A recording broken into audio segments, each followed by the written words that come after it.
Buenas tardes, mi nombre es Luis Daniel Cuellar López, soy estudiante de terapia física y el objetivo de este video va a ser realizar una auscultación pulmonar, para el cual vamos a utilizar el estetoscopio.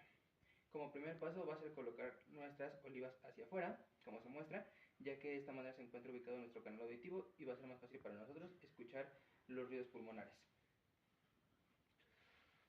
Vamos a comenzar por el foco número 1, foco 1, foco 2, foco 2, foco 3, foco 3, foco 4, foco 4, vamos a pasar al foco 5, foco 5, foco 6, foco 6, foco 7, foco 7, foco 8, foco 8, y vamos a culminar con los focos 9 y 9.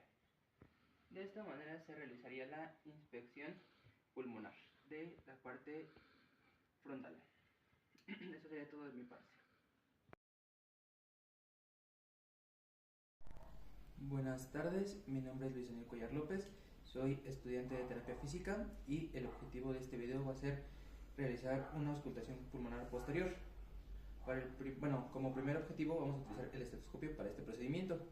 El primer paso va a ser colocar las olivas hacia afuera, ya que de esta manera se encuentra ubicado nuestro canal auditivo y va a ser para nosotros más fácil escuchar los estertores pulmonares. Una vez colocado, vamos a empezar por ubicar el foco pulmonar número 1, número 1, número 2,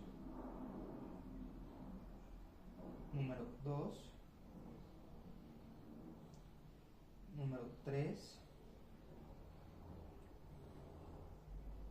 número 3,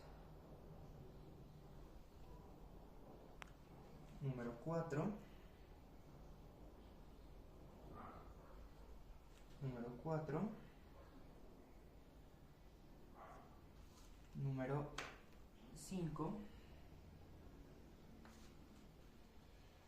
número 5, número 6, número 6, número 7,